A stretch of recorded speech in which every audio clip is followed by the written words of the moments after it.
Good morning, everyone. I'm Sharon, and I want to welcome everybody here in person and online. I'm Sharon, and I welcome everyone. Please stand as you're able and join in singing our opening song, A World Awakening.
I see the opening prayer.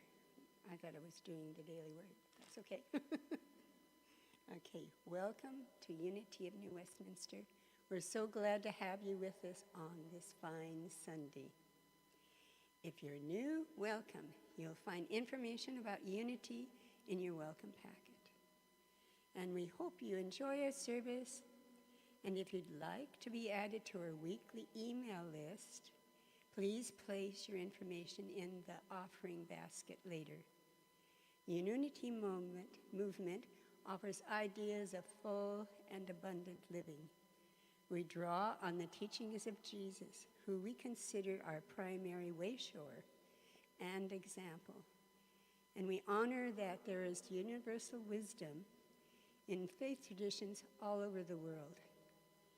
We respect every person's right to choose their own path, their own spiritual path.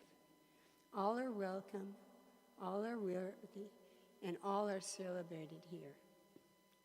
Let's begin our service with an affirmative prayer. We begin by acknowledging with gratitude that we are on the traditional and ancestral territory of the Kakite First Nation, and we give thanks for First Nations people everywhere, for their custody of this beautiful land on which we live, we work, and we play. We are grateful to be together today in our community of joy, to sing together, to laugh together, to be inspired by ideas for wholehearted living, and to connect and love one another. Many names and paths lead to the presence and one power that we call God. That power is creating, attracting, and unifying force of love, energy which surrounds us, which lies within us, which expresses as us and through us, in which we live and move and have our being. In this energy, and as this energy, we are all one. And from this oneness, we send a blessing of unconditional love, peace, and abundant joy to all beings everywhere. We are so grateful, and so it is.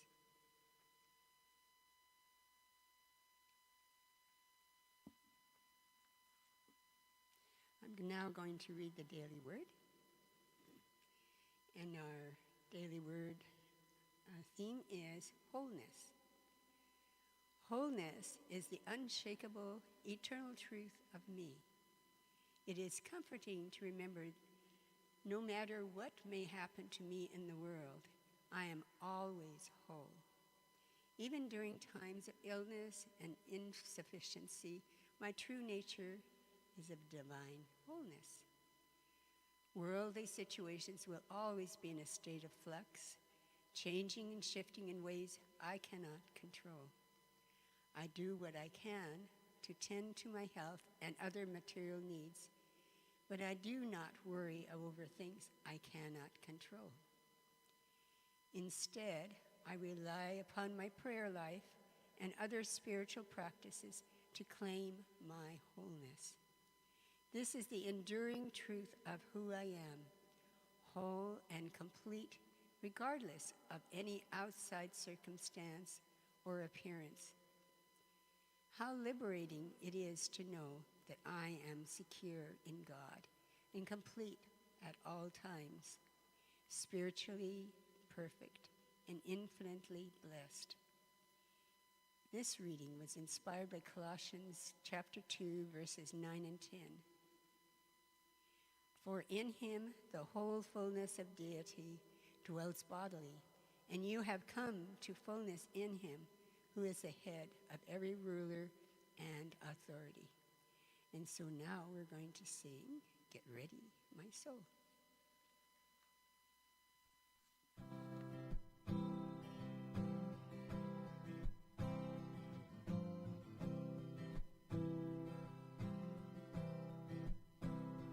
Get ready, my soul. I'm driving in. Get ready, my soul. I'm driving in to the deepest kind of love, to the sweetest kind of life. Get ready, my soul.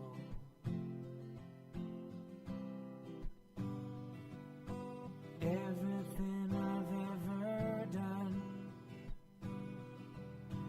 everything I've ever seen,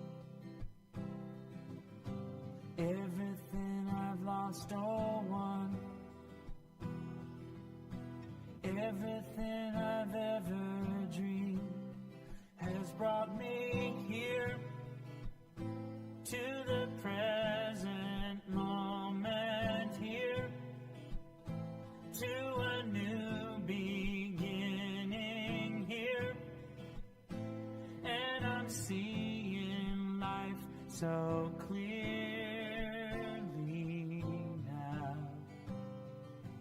Get ready, my soul. I'm diving in. Get ready, my soul. I'm diving in to the deepest kind of love, to the sweetest kind of life. Get ready, my soul. 'Cause here I go.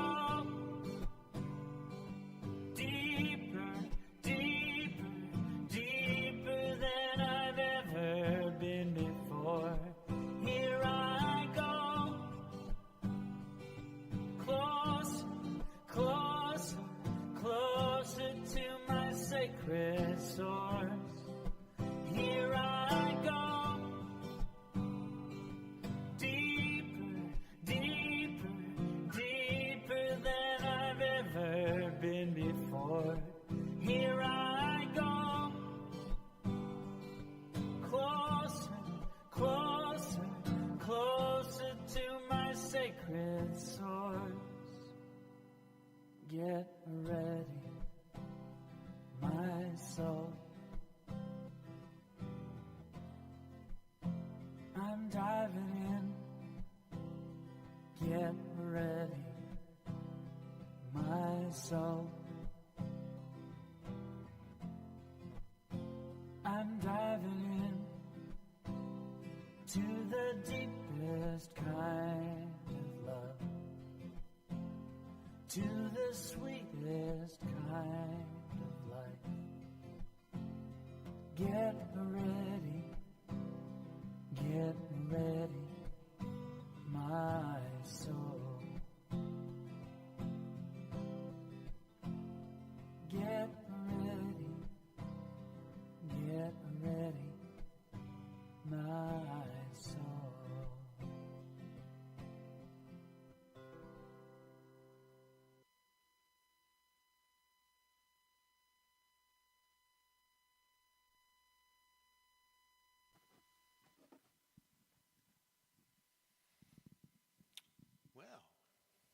Well,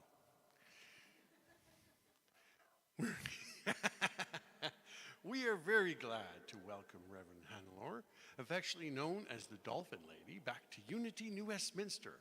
Hannelore is the first and foremost gifted storyteller. As a published author, intuitive counselor, and transformational life coach, her passion lies in sharing true life stories.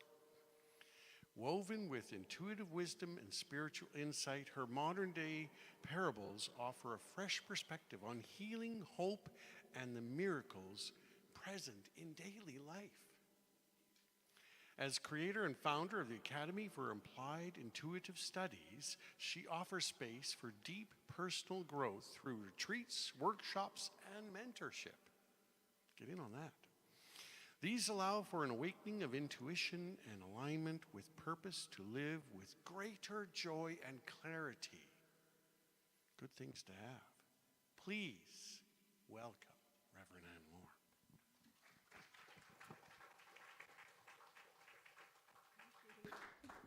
Hannelore. Wow, that was a very enthusiastic introduction. Thank you.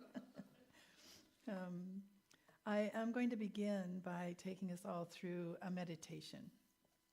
So I'd like to invite you to just join everyone together in a place of stillness,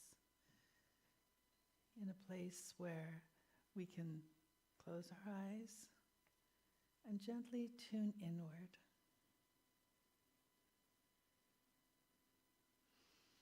And as you breathe in, imagine that you're breathing in divine God source light. And as you breathe out, allow anything that no longer serves you release with your out breath.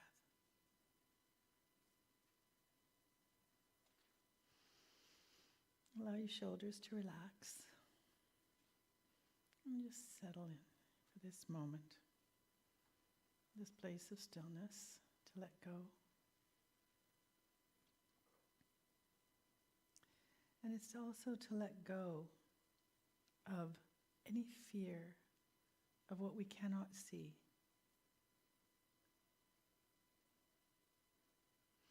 For we're going to go into an opportunity, a sacred opening, to remember what is eternal. So as you allow your mind to quieten, open your heart, and allow for a remembrance that there is more beyond this physical dimension, and that love never dies. So I'm going to invite you to imagine in front of you there is a beautiful window. It's not a barrier. It's simply a window between two expressions of life. For on this side of the window is the world you know. It's your life here and now.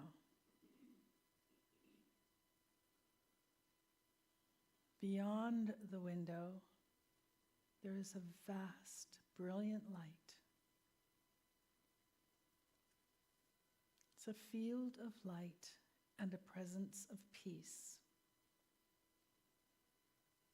For there is a deep sense of love. Just take a moment, just allow to feel the presence of that love.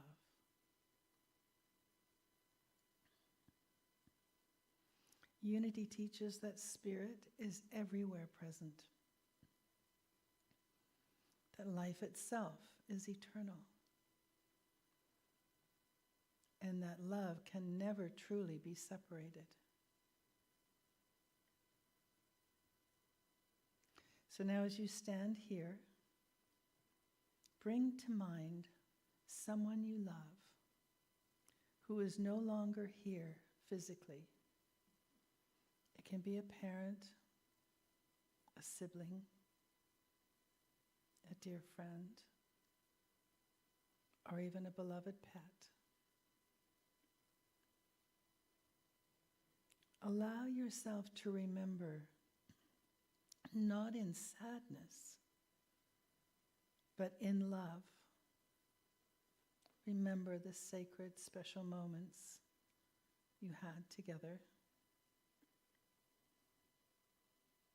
A smile, a voice, and especially something about them that made you laugh.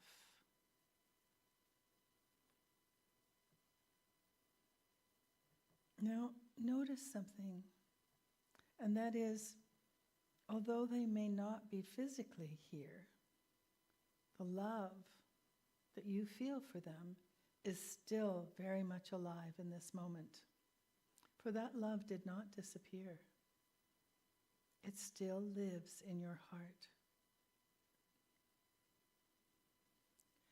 Unity teaches that love is an expression of spirit itself, and spirit is eternal. So perhaps the love we feel is not only a memory. Perhaps it's a state of connection, a gentle thread of spirit that can never be broken. And perhaps that's why from time to time we receive these quiet little signs, perhaps little whispers that say, I'm still here. Everything is okay.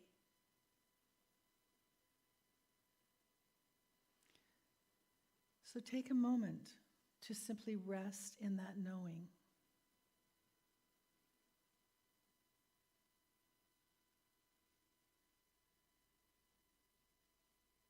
Now slowly bring your awareness back to your breath. Gently breathing in and out.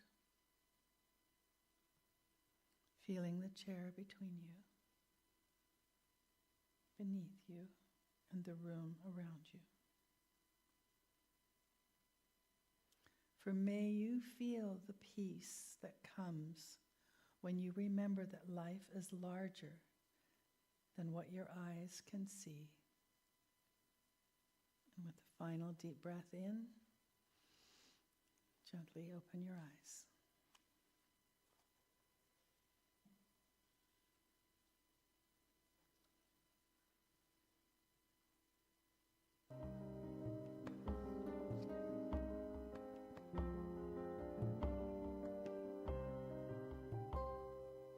You are the heart, you are the hands, you are the voice of spirit on earth, and who you are and all you do is a blessing to the world. You are the heart, you are the hands, you are the voice of spirit on earth, and who you are and all you do is a blessing to the world. We are the heart, we are the hands, we are the voice of spirit on earth, and who we are and all we do is a blessing to the world.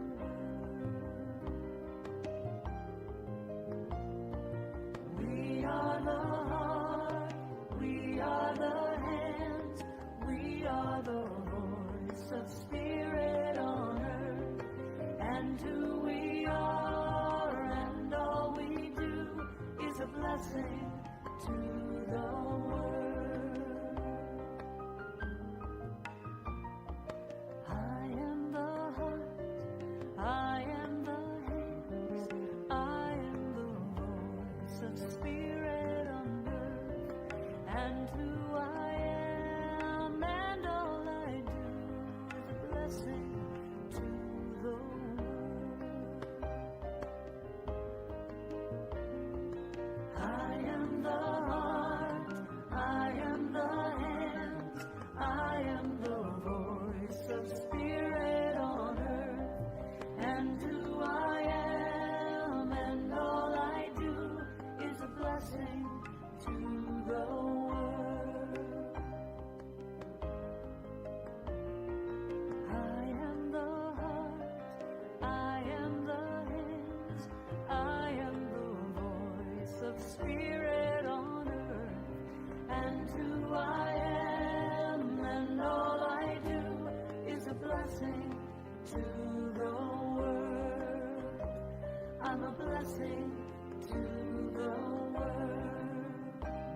I'm a blessing to the world.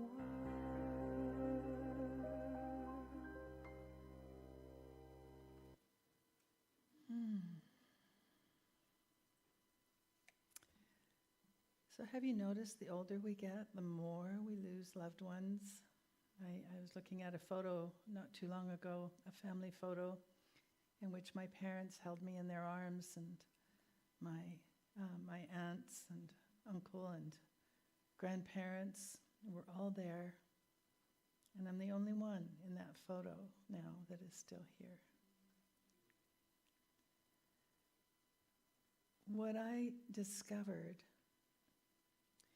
is many remarkable things that started happening after, first of all, my parents' passing, and then many other examples and stories that it's my deepest desire today that the stories that I'm going to share with you, may they open your heart and give you comfort and give you that possibility that it just doesn't end here. I'll take you back, first of all, to when I was 2 years old. I was still living in Germany at the time. I was born in Germany. My parents were going to immigrate to Canada, and I ended up with scarlet fever.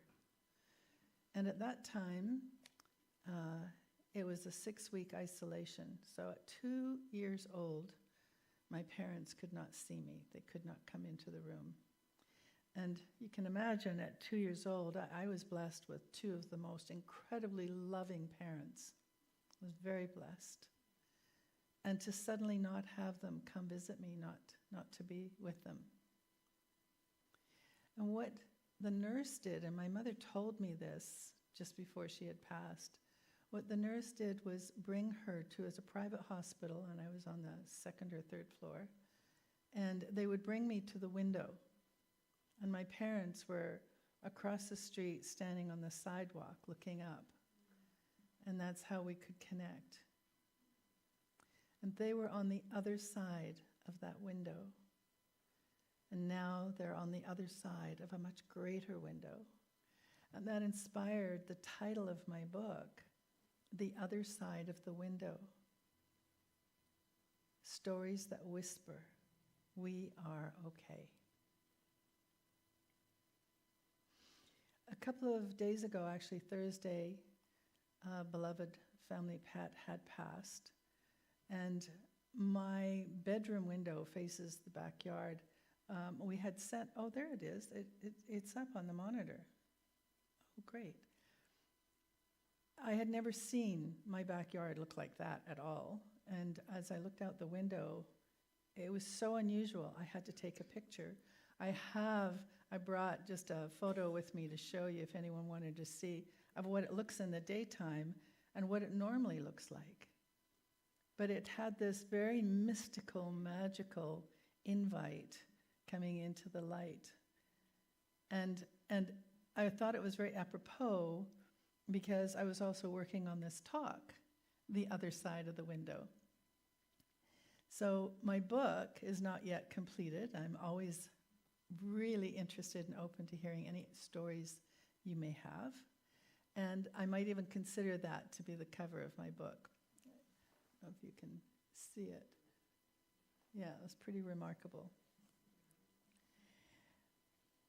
There's so many different signs. Grief is also often mirrored. It's a mirrored reflection to me of the depth of one's grief is often a reflection of the depth of love that you had for that individual. Have you noticed that with some, it's far deeper, far greater than it is with others? That doesn't make it any less or more, but it's a very painful process when we lose someone we deeply love. And for me, the first person in my life that was very meaningful for me was my father. I was his little girl, and he passed, and it was totally devastating. I noticed that, first of all, I could still do my classes and I could teach my seminars, but I felt I couldn't do any private one-on-one sessions because I didn't want to have someone sitting that close to me and feeling that pain, that grief.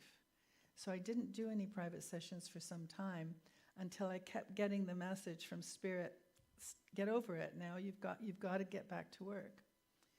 And what's very interesting is that the very first 3 clients that I had were all individuals who were dealing with the loss of a parent. So as I was counseling them, I was in fact counseling myself and shaking my finger at those above me going, you set this up. So the other thing I started to notice, my dad, for example, he was a smoker. And that was his only vice. He says, I don't drink, don't do anything else, smoking, and that's it, and he would always go outside to have a cigarette, but he had to have his cigarette, his smoke. And I started smelling cigarette smoke. Not very fond of cigarette smoke, so when I started smelling it in my bedroom, I went, where's that coming from? And then I'd be in the car, driving in my car, and I'd smell it in my car. And in fact, when my dog, I had a Dalmatian at the time, a friend of mine was taking him for a walk, and he took off. It was in the park in North Vancouver, and it was very wild and lots of Lynn Canyon Park, that trails went on forever. And she couldn't find him. He was missing. And so I had all my family members. We started looking for him. And it was late at night. It was after 10 o'clock at night. It was very dark. Everyone else had left. It was just my daughter and I still looking. And first thing we started to smell was cigarette smoke. Then we saw a fellow walking his dog, no flashlight, he just happened to be there. He wasn't smoking as far as I could see.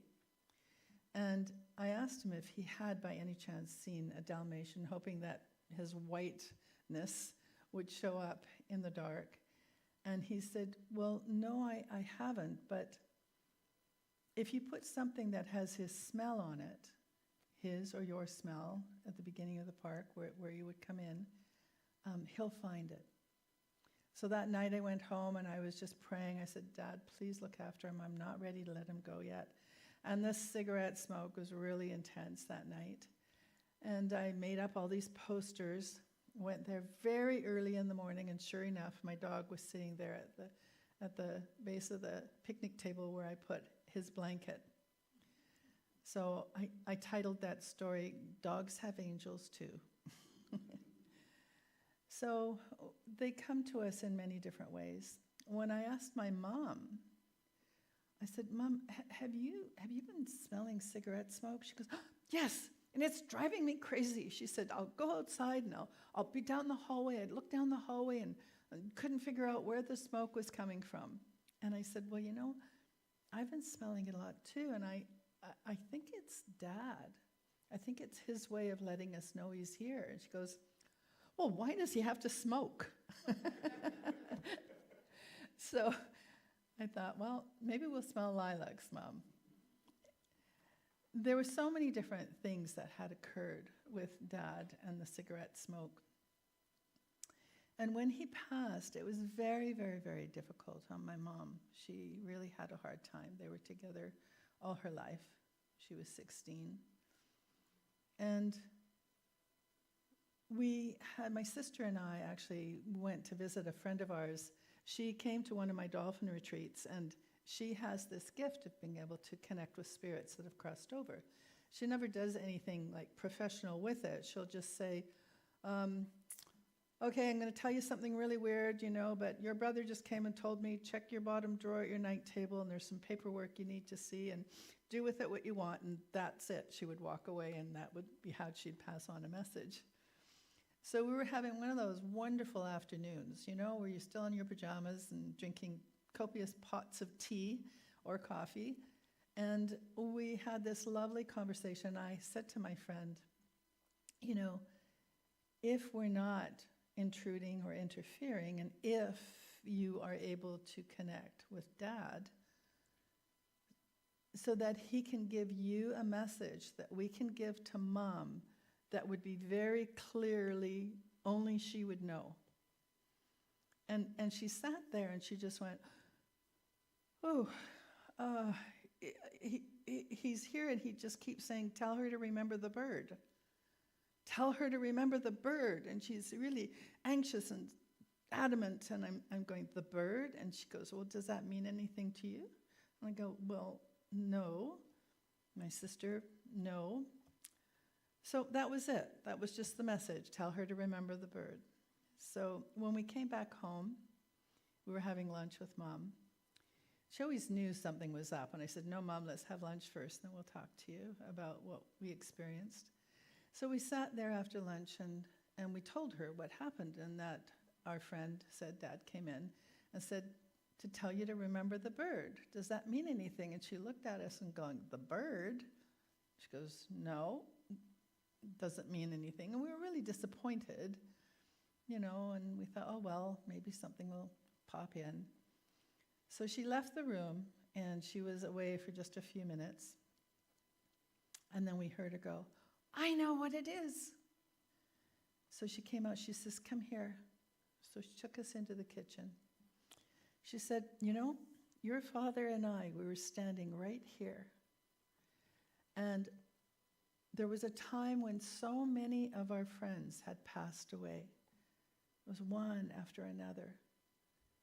And we stood here, how do we know they're okay? How do we know that there is an existence after death? I mean, nobody comes up and says, hi, we're okay.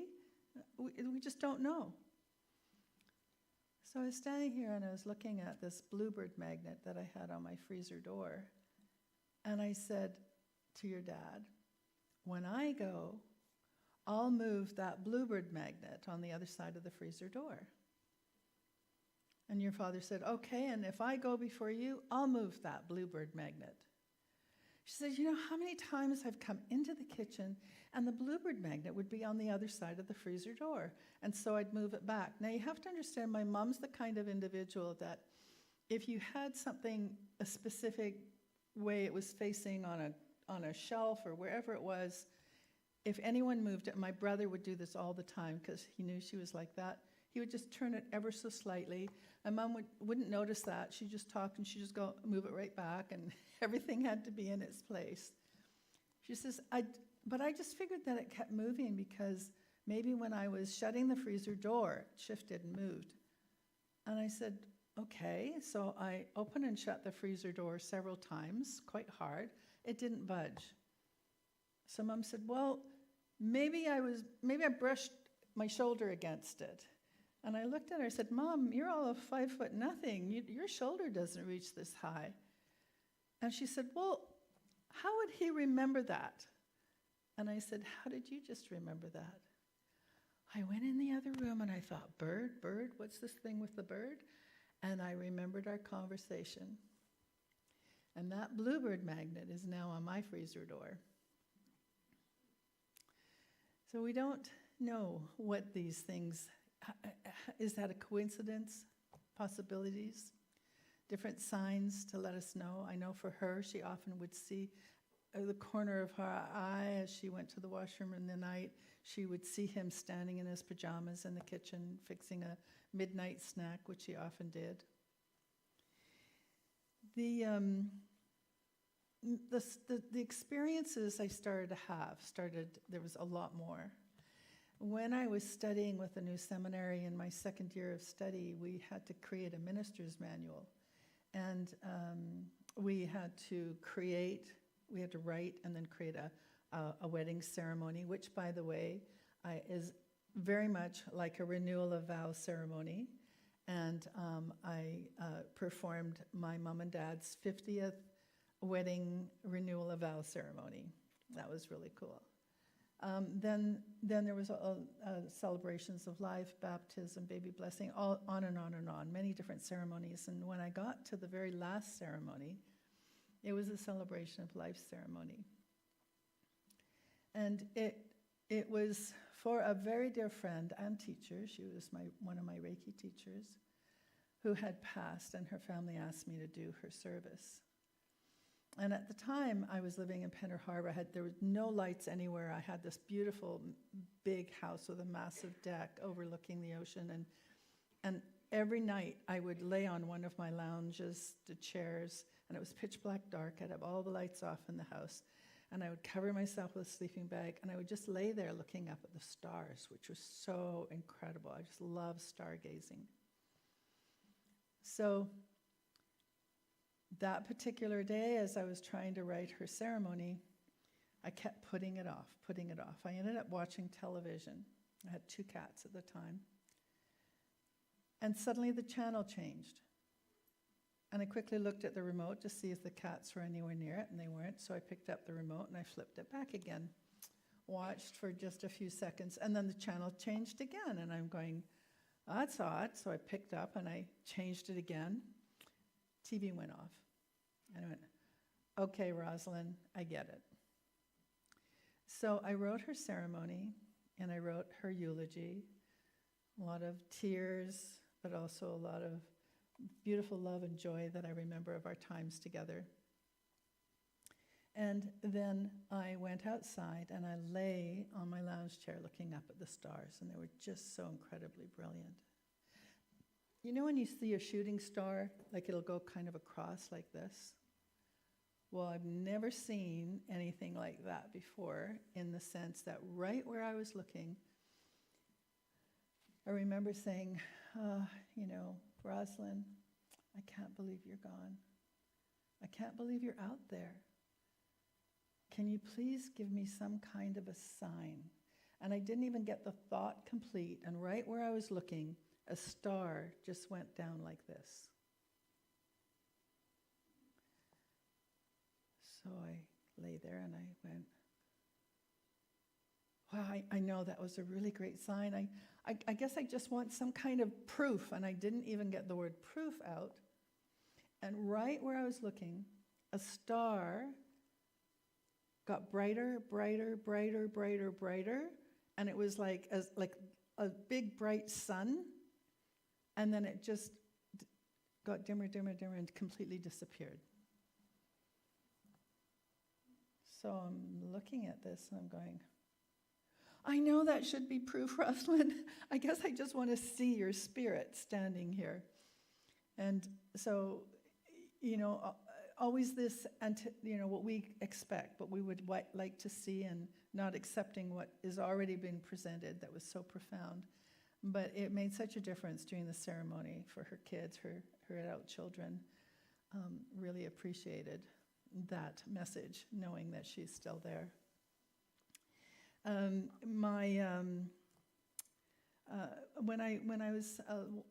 love movies often. Al Pacino is in a movie called Goodfellas, and he was quoted as saying, "We all die twice. First time is when we take our last breath, and the second time is when the last person speaks our name." Isn't that profound? As we move forward in time now, I was a keynote speaker in Lake Louise quite some years ago. And just before I left, and I had everything in storage at this time because I was about to do a world tour. I did so much traveling. And so I stayed with Mom for about 10 days. And it was the greatest visit that we had. I mean, my mom, I loved her dearly, but boy, could she push my buttons at the same time. But she was also my muse for my writing. And she shared so many stories. Another story that I'll share in another talk that I might give next month. And we just had this remarkable time. When I left, I had a necklace that a very dear friend in Hawaii had made for me. And I couldn't find it anywhere. And my mom was more upset about it than I was. She was so concerned. And she lived near Park Royal Mall, so I had gone out that day and did some different errands, but we couldn't find the necklace. So as I left, she said, "I'm going to find your necklace." So went to Lake Louise, did the talk, did everything, was great. Went to Calgary to stay with a friend before flying home. And I thought, I'll give Mom a call. So she's answering the phone and she's like, "Do you want to hear the news?" And I said, "What's that?" She says, "I found your necklace." So she's singing and all excited. And I went, You did? And then she sang it again. "I found your necklace." And I said, "Well, where did you find it?"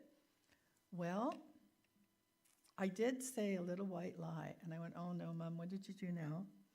She says, "Well, I went to the mall and I had your brochures." And at that time, my brochure, the outfit I was wearing, I was wearing that necklace. She went into all the possible stores that I could have gone into. She went in to see the security guard, and everyone, she said, "If you see this necklace," said, "this is a very special necklace for my daughter, and it is so meaningful because it belongs to someone that she dearly loved and who's passed away." And I went, "Oh, Mom, you didn't say that." She says, "Well, I figured that if anyone found it, they'd feel guilty enough and they'd hand it back in. She says, well, I got home from a family gathering, and I already got into my pajamas, and I noticed there was a message on the machine, and it was from the security mall, and they said that someone had turned the necklace in. She said, you know, I knew I had to get dressed right away, and I knew I had to pick it up. So she got dressed, she went to the mall, she picked it up, and she said, and I put it in my little angel box that's on my dresser. And those were the last words I had with my mom. The next morning, my son called from her number. I thought it was my mom, and he said, no, she's had a massive stroke. So for me, that was so incredibly devastating, trying to book a flight, emergency flight back home. And we had a very beautiful service. I wrote my mom's service and performed her service. I wanted it to be the best possible service anyone had ever had. And we all had ladybugs around us. It was like I'd have a ladybug on my jacket, and then, you know, we'd be in the elevator and there'd be ladybugs. And Mom really had a thing for it. She loved ladybugs.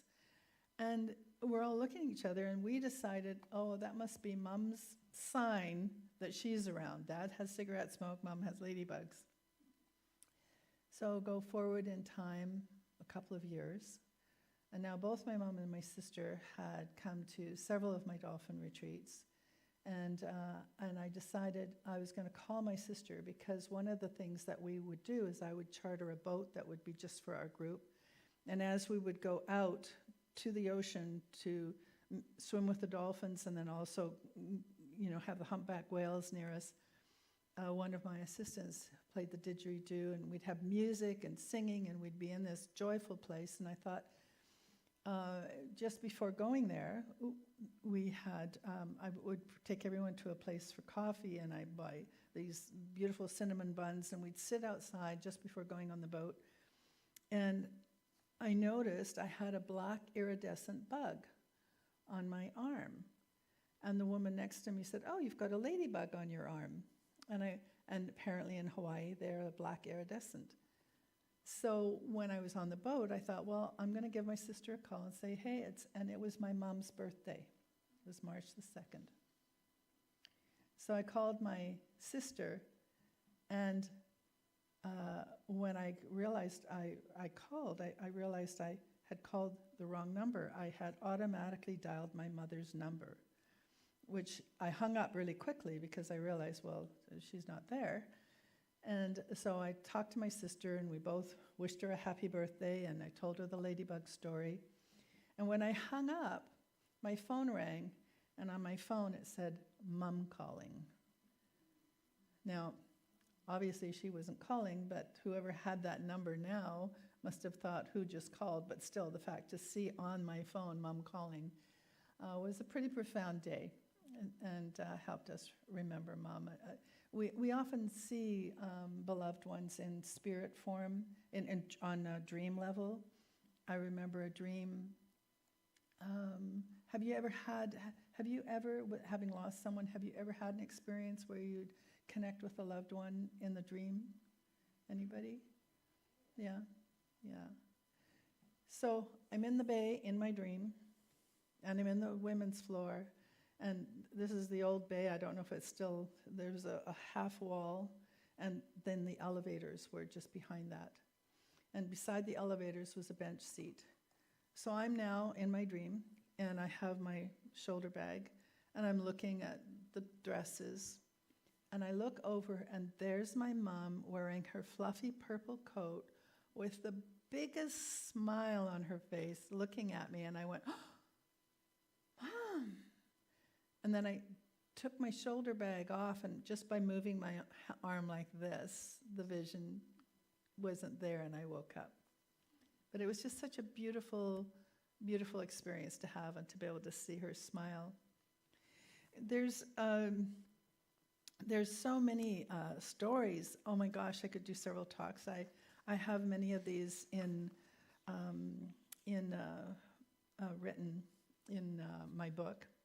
And I wanted to share, there's Ibn Alexander from the Proof of Heaven was quoted as saying, "My experience showed me that the death of the body and the brain are not the end of consciousness, that human experience continues beyond the grave." I oftentimes, especially when we get into a very serious talk like this, I find it really a nice little twist to share some humor. Might not be totally on the topic, but it kind of is a little bit. And I picked out a few, just a selection, and this I took from a book that is Disorder in the Courts. And there are things that people actually said. This is word for word and published by court reporters during the trials. The attorney: "Doctor, before you performed the autopsy, did you check for a pulse?" Witness: "No." "Well, did you check for blood pressure?" "No." "Did you check for breathing?" "No." "So is it possible the patient was alive when you began the autopsy?" "No." "How can you be so sure, doctor?" "Because his brain was sitting on my desk in a jar." "I see, but could the patient have still been alive nevertheless?" "Yes, it is possible that he could have been alive and practicing law." So another little one is, attorney: "Now, doctor, isn't it true that when a person dies in his sleep, he doesn't know about it until the next morning?" Witness: "Did you actually pass the bar exam?" Another quick one. "So, doctor, how many autopsies have you performed on dead people?" "All of them. The live ones put up too much of a fight." And one last one. "Do you recall the time that you examined the body?" "The autopsy started around 8:30 p.m. "And Mr. Denton was dead at the time?" "If not, he was by the time I finished." There are so many other stories. I've actually become the family minister doing weddings and a lot of celebration of life and baby blessings. And I came across this beautiful piece. It's called The Dragonfly. And I often include this in the ceremony, and I'd like to share it with you. "Once, in a little pond in the muddy water under the lily pads, there lived a little water beetle in a community of water beetles. They lived a simple and comfortable life in the pond with few disturbances and very little interruption. Now, once in a while, sadness would come to the community when one of their fellow beetles would climb the stem of a lily pad and would never be seen again. They knew when this happened, their friend was gone forever. Then, one day, one little water beetle felt an irresistible urge to climb up that stem. However, he was determined that he would not leave forever. He would come back and tell his friends what he found at the top. When he reached the top and climbed out of the water onto the surface of the lily pad, he was so tired and the sun felt so warm that he decided he must take a nap. As he slept, his body changed. And when he woke up, he turned into a beautiful blue-tailed dragonfly with broad wings and slender body designed for flying. So fly he did. And as he soared, he saw the beauty of a whole new world and a far superior way of life to what he had never known existed. Then he remembered his beetle friends and how they were thinking by now that he too was dead. He wanted to go back to tell them and explain to them that he was now more alive than he had ever been before, for his life had been fulfilled rather than ended. But his new body would not go down into the water. He could not get back to tell his friends the good news. Then he understood that their time would come when they too would know what he now knew, and he raised his wings and he flew off into a joyous new life. So with that note, I would like to be able to just share with you that there is a beautiful, joyous life awaiting us, and this doesn't complete. And a reminder that to embrace the life that we have with total joy, and may you all experience peace, love, and know that love is forever and it always endures. Thank you.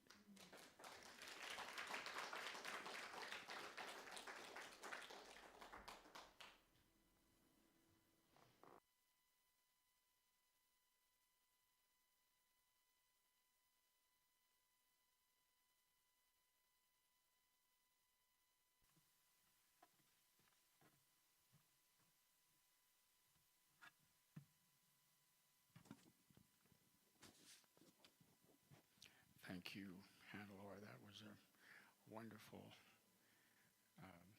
talk, very inspiring. I have announcements now. I'm Glenn, and here are today's announcements. Please join us from 4 p.m. to 4:45 on Zoom tomorrow for Monday meditation. We check in with each other. We enjoy guided meditation, and we uplift and acknowledge each person as we read the names of the people on our prayer list. To add a person to the prayer list, please fill in the prayer request slip found in your welcome packet. You can also send us an email or submit a prayer request on our website or app. Next week is the last Sunday of the month, Potluck Day. It's the day we celebrate the birthdays in the month. So please plan to stay after service next week, and if you are able, to bring food. After the potluck next week, stay for Cindy's Creative Cafe and karaoke. This event happens on the last Sunday of each month. It is your chance to paint, to draw, tell a story, work on your own craft project, and of course, sing your favorite karaoke song. This event is by donation. If you want to paint, the cost is $10 to pay for material. Connect with friends and share your talents and learn something new. Join us on the last Sunday of each month from 12:30 to 3:30 p.m. All are welcome. And thank you, Cindy, for your inspiration. Lots of announcements today. We're sharing something new, and we'd love to be that you'd be part of it. A casual, joyful group of singers who will help lead our music in a fun, welcoming way once a month or so. No auditions, no pressure, no divas, just voices together singing in unison. Our first get-together will be right after the service on Palm Sunday, March 29th, as we prepare for our first performance on Easter Sunday. We'll be singing songs like Morning Has Broken, Here Comes the Sun, and Oh, What a Beautiful Morning. If you like to sing in the car, in the shower, or when no one's listening, perfect, you're qualified. Join us for simple songs, shared voices, and the joys of singing and fun. And join us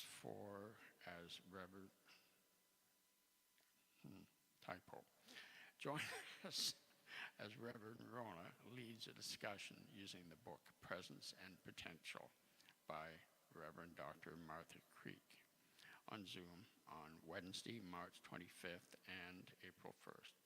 The book discusses practical ideas for staying present in life's experiences with offers of potential for riches and wholehearted relationships. The book is available on Amazon and Audible. You can also hear Martha read it on YouTube. No pre-reading is necessary, and all are welcome. Unity Canada Conference happens online May 1st to 3rd and is a great chance to connect with our Unity spiritual communities across Canada.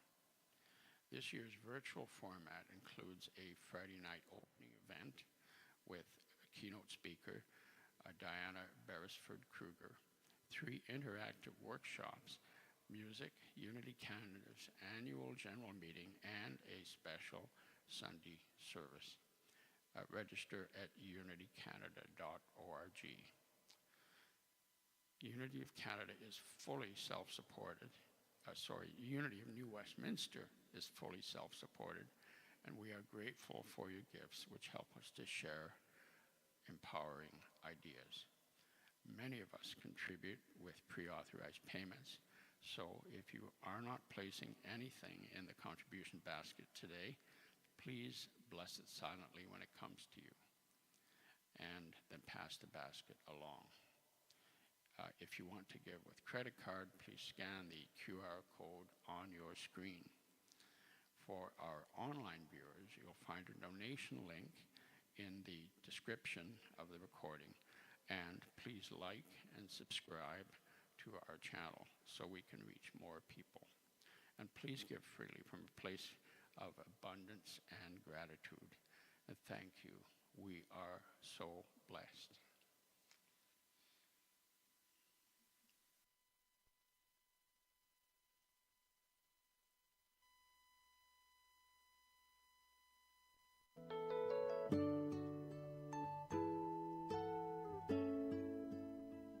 I am so blessed. I am so blessed. I am so grateful for all that I have. I am so blessed. I am so blessed. I am so grateful. I am so blessed. I am so blessed. I am so blessed. I am so grateful for all that I have. I am so blessed. I am so blessed. I am so grateful. I am so blessed.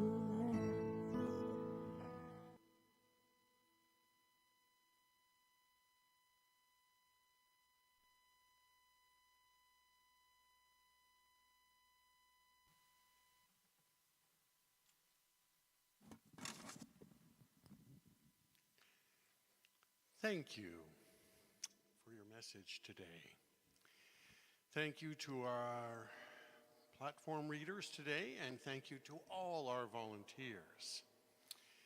Those who work behind the scenes during the week, gardening, office, building maintenance, and those who help on Sundays, setting up, taking down, making coffee, bringing food, greeters, audio-visual team, etc. Thanks to all of you for being here today. You are all invited to stay for coffee and whatever we've got scrounged down there. If there are any children other than us adults, let's say a children's blessing for them, but I don't think we have any children here today, so we'll probably have to let that one go. But how about for us children, us big children, we could do it for them. Are we ready, guys? Ah. I think we skipped it. Is that it, guys?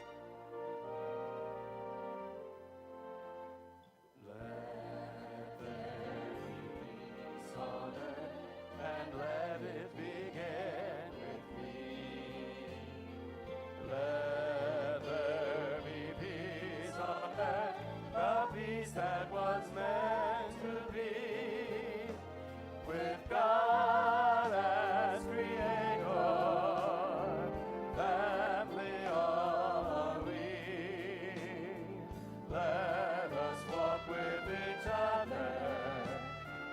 perfect harmony.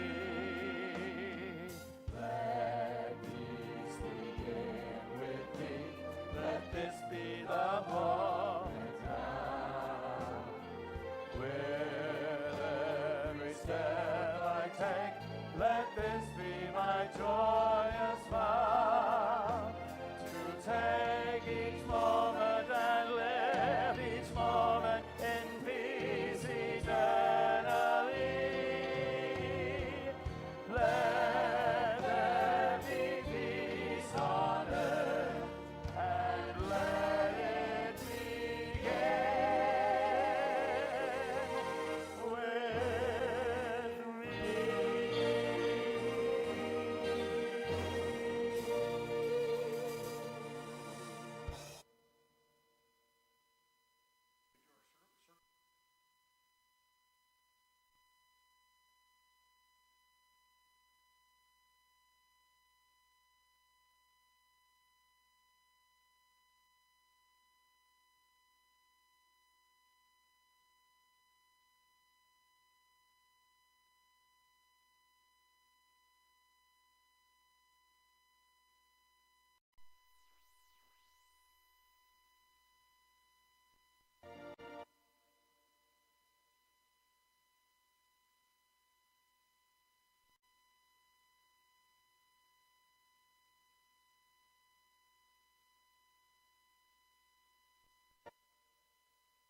And let it begin with me. Let there be peace on earth, the peace that was meant to be. With God as creator, family all are we. Let us walk with each other in perfect harmony. Let peace begin with me. Let this be the moment now. With every step I take, let this be my joyous vow.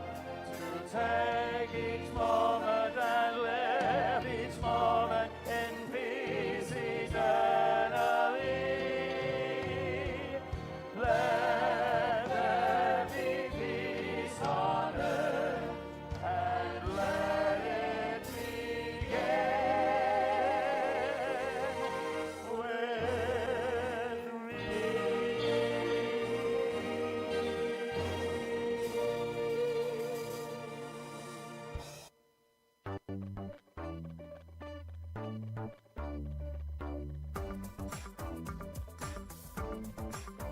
I am the light of God, I am the love of God, I am the power of God, I am the presence of God. Wherever I am, God is. I am the light